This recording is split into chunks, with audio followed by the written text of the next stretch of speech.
দেখো এখন বাজে প্রায় 10:30। আমরা খাওয়া দাওয়া করে বাইরে বসে আছি, কেননা 11টা থেকে তো আজকে ঝড় ছুটবে সবাই তো জানো। আর বাইরে রিমি বসে আছে, আর আমি ফ্ল্যাক্সটা জ্বালিয়েই ভিডিওটা করেছিলাম, কিন্তু মাঝে মাঝে 2-1 মিনিট কারেন্ট আসছিল, 2-1 মিনিট কারেন্ট চলে যাচ্ছিল। এই জন্য যখন কারেন্ট এসে তখন ভিডিওটা করেছে। ওইদিকে দেখো বাবা দোকান ঘরে বসে আছে বিছনা করে, এখনও শয়নি। আর লাইটটা জ্বলছে, বাইরের লাইটটা শয়নি, জানে 11টা থেকে 1টা অবধি ঝড় হবে আজকে, যেহেতু সবাই জানে। আর আমরাও বাইরে বসে আছি, আমি কিন্তু এই ভাঙা ঘরেই বসে আছি। আর এদিকে মোটামুটি দেখো ঝড়ও ছুটে গেছে।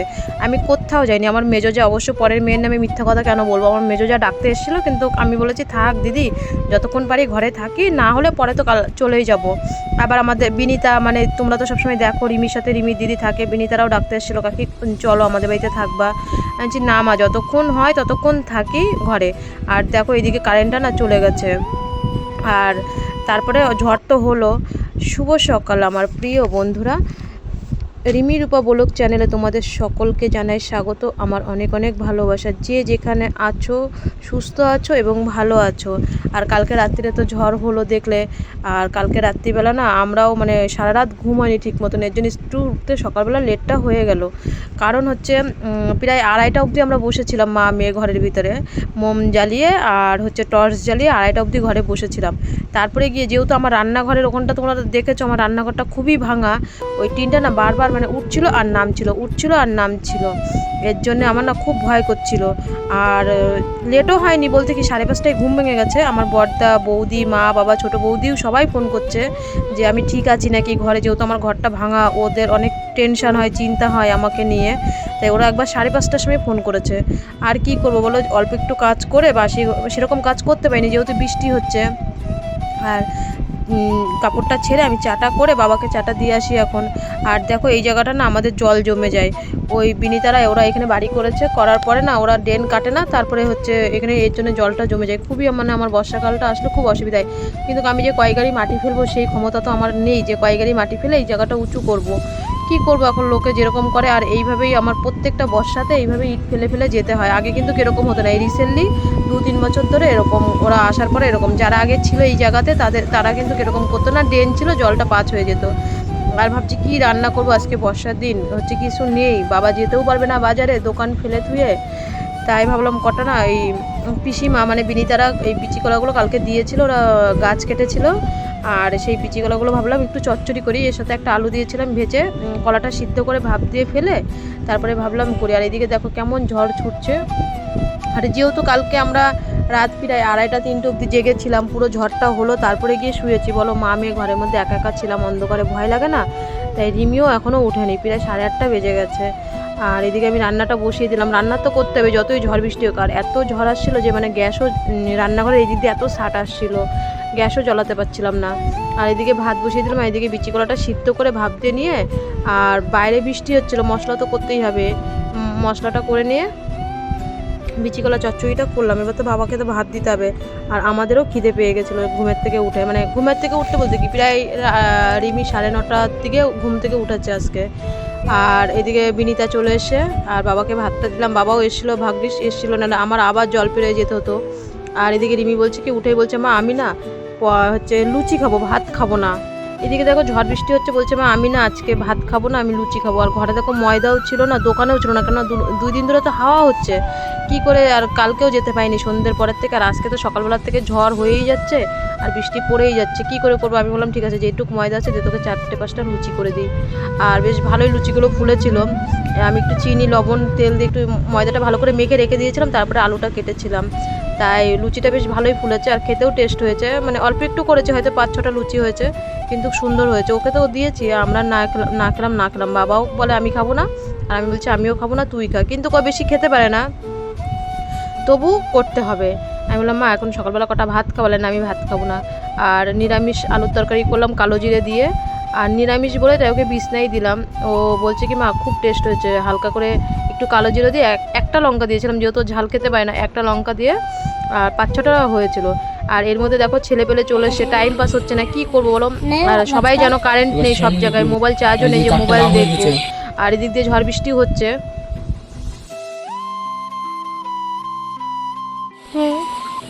হ্যাঁ খেল খেল ওম তো সময় একটা টাকা বেঁচে বেঁচে নিবি না কেন একটা টাকা বেঁচে বেঁচে চারটে আরেকটা কোথায়? যদি একটা আলাদা আর একটা কাগজ হবে। রাম এই যে একটা, রাম এই যে একটা, এই দেখ। দুটো চারটে। কি করে হয়? এই যে হলো তো, তুই একটা একটা করে সবকটার মধ্যে তো যাচ্ছে। হ্যাঁ তাহলে তো সেটাই বলছি।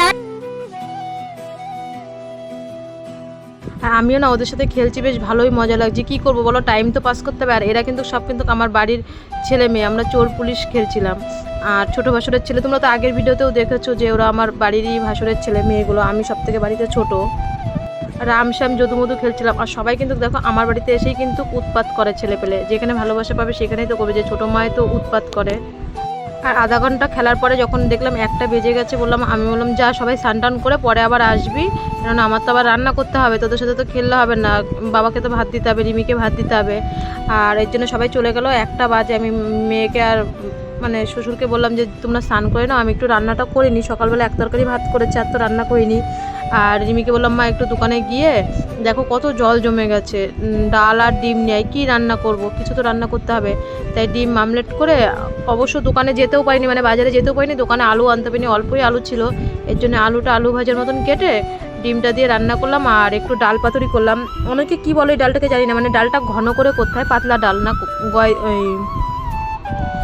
গরমে না কতদিন টক ডাল খাচ্ছিলাম, ভালো লাগছিল না, এর জন্য একটু ঘন ডাল করলাম। পেঁয়াজ লঙ্কা কালো জিরে আর একটু সাদা জিরে দিয়ে, সম্বার দিয়ে আর একটা শুকনো লঙ্কা দিয়ে ডালটা অল্প সিদ্ধ করতে হয়, যেমন তরকার মতন করতে হয় ওরকম ডালটা করতে হয়। এবার অনেকেই হয়তো এই ডালটাকে কি বলো, আমরা ডাল চচ্চড়ি, আমার বাবার বাড়িতে চচ্চড়ি বলে, আর এখানে আমার শ্বশুর বাড়িতে পাতুরি বলে। আর ওদের চানও হয়ে গেল। আমার রান্না করতে করতে রিমিকে ভাত দিয়ে দিলাম, আমিও খেয়েছি। আমি তো সকালবেলা ভাত খাইনি, আমিও রিমির সাথে 2টো লুচি খেয়েছি, আর বাবা ভাত খেয়েছিল শুধু। আর দেখো এদিকে কি মানে ঝড় বৃষ্টি হচ্ছে। আমার রান্নাঘরটা বলি না তোমাদের, দেখো রান্নাঘরে, ওই রান্নাঘরটা তো ভালো, রান্নাঘরটা তো আমার ভেঙে দেওয়া হলো, যেহেতু জায়গা অর্ধেক জায়গা পড়লো। রান্নাঘরটা আমার যে 2 কাঠা জায়গা ছিল বেচে দিয়েছি, সেই বেচার মধ্যে কিন্তু আমার ঘরের অর্ধেকটা পড়েছে। আর এর জন্য এই পাশের খোপটার মধ্যে যে রান্না করি, দেখো এত মানে আটাশ আর বৃষ্টি আসে, তোমাদেরকে বলি না, এর জন্য আমার রান্নাঘরটা সবসময় তোমাদের সাথে আমি শেয়ার করতে পারি না।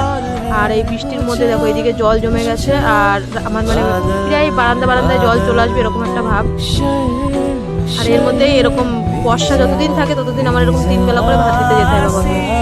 আর তবু লোকে বলবে কি যে বাড়ির বউ ভালো না, মানে এই যে বর্ষা আসছে না, চা বলো, উনি দোকানে বসে থাকবে, আমি গিয়ে দিয়ে আসতে হবে। আর এইদিকে দেখো আগে কিন্তু এরকম এত জল জমতো না, বললাম না বিনিতারা জবে ওরা 3-4 বছর হয়েছে এখানে বাড়ি করেছে, ওরা ড্রেন কাটে না।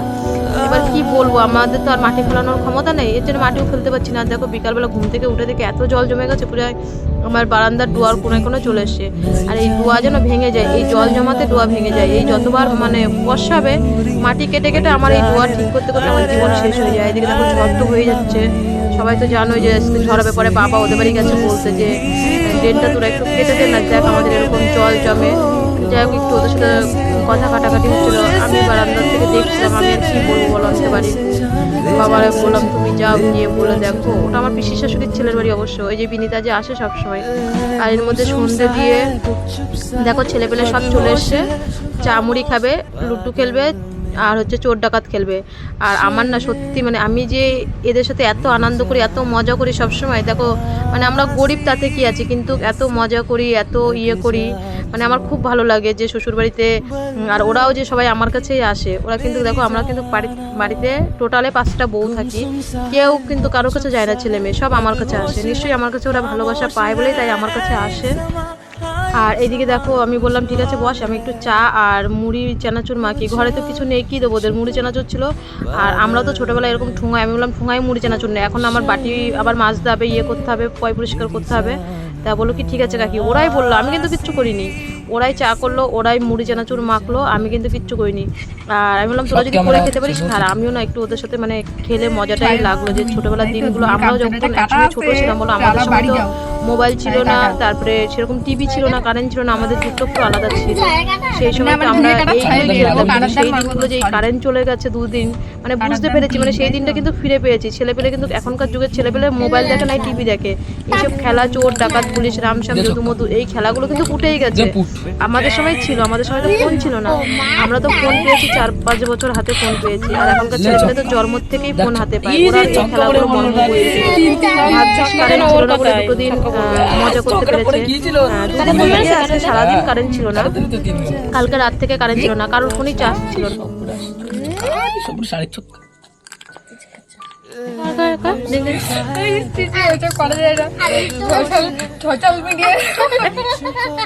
তুই মারবি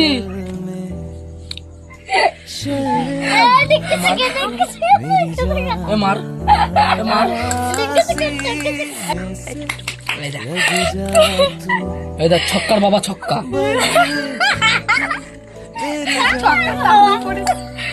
আমার আমি মারবো, তোরা তো আমার দানি দিস না। ছয় তুই ছয় দুই ছয় চার কি খেলে রে। দেখো বিনীতা তো মানে খুব হাসে, জানো না, ও আমার মতন এত হাসে, মানে সত্যি খুব ভালো। আর দেখো এদের মানে এত খেলার মানে শখ, অন্য সময় তো ফোন থাকলে ফোন দেখে, মোম জ্বালিয়ে পর্যন্ত ওরা খেলা চালু করে দিয়েছে। আর রানাকে তো লুড্ডু তো খেলাতেও কেটে দিচ্ছে, ও তো রেগে যাচ্ছে। আর ও পরে লাস্টে ওর লুড্ডু খেলাই বন্ধ করে দিল, যেহেতু রানা বারবার হেরে যাচ্ছে। আর ওর গুটি কাটছে সবাই মিলে, ওরা দুই বোন মিলে। আমি কিছু বলছি না, আমি খালি দেখছি। পরে বললো আবার চোর ডাকাত পুলিশ খেলবে। আর এর মধ্যে যে রানার সাথে রানার একটা বন্ধু ছিল আমাদের বাড়ির এইদিকে, জয় ওর নাম, ও আবার এসে হট করে তারপরে বলছে চোর ডাকাত পুলিশ খেলবে।